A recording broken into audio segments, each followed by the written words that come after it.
பத்திரிகையில் நாங்கள் தொடர்ந்து ஊடகங்களிலே பதிவு செய்து வருகிறோம். தோழமை கட்சிகள் இதை தோழமை நட்போடு சொல்லுகிறேன், இதை இதோடு விட்டுவிட வேண்டும், இதை பெரிதுபடுத்த வேண்டாம். அதுக்கு தான் இப்போ சொன்னேன். நான் இப்போ பொதுவெளியில் தான் சொல்கிறேன். நானும் என்ன சொல்கிறேன்னா, ஏற்கனவே ஒரு சம்பவம் நடந்திருக்கு.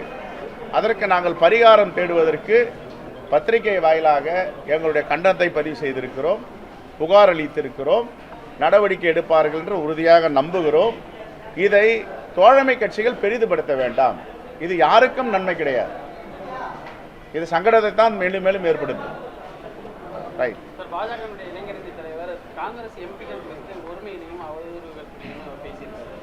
அவங்களுக்கு சொல்லி கொடுத்தது அவர் பேசுகிறார். ஒரு தாய் தந்தையும் பிள்ளைகளை எப்படி வளர்க்கிறார்களோ, அரசியல் தலைவர்கள் எப்படி வளர்க்கிறார்களோ அப்படி தான் பேசுவாங்க. அவங்க கட்சியில் சொல்லி கொடுக்குறது அது ஒருமையில் பேசுங்க, மரியாதை இல்லாமல் பேசுங்க. அதனால் அதை பேசுகிறாரு.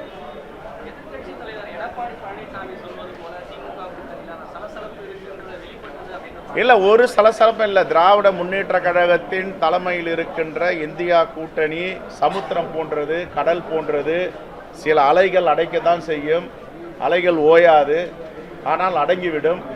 ஆகவே இது சமுத்திரம் போன்ற கடல் போன்ற இந்தியா கூட்டணி என்பதில் சிறிய சிறிய அலைகளும் பெரிய பெரிய அலைகளும் அடிக்கத்தான் செய்யும், ஆனால் ஓய்ந்துவிடும். இதில் பிரச்சனை எதுவும் இருக்காது.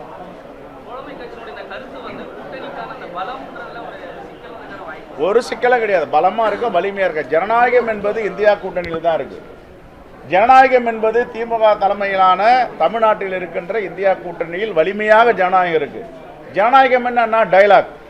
டைலாக்னா என்ன? பேசுறது. பேசிக்கொண்டே இருக்கிறோம். இதனால குறை சொல்வதோ குற்றம் சொல்வதோ இல்லை. அவர்களுக்குரியதை பேசுறாங்க. டைலாக் அது. பேச்சு உரிமை, எழுத்துரிமை, கருத்துரிமை, எல்லா உரிமையும் இருக்கு.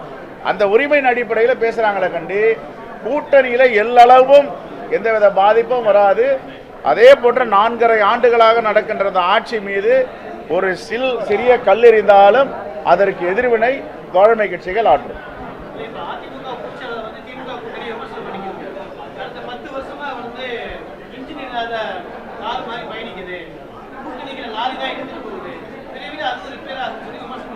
வலிமையான பைலட் இருக்காங்க எங்க இன்ஜினை இயக்கிறதுக்கு. டெல்லியில 2 பைலட் இருக்காங்க, ஏர்பஸ் A380 மாதிரி. ஒருத்தர் ராகுல் காந்தி, இன்னொருத்தர் மல்லிகார்ஜுன கார்கே.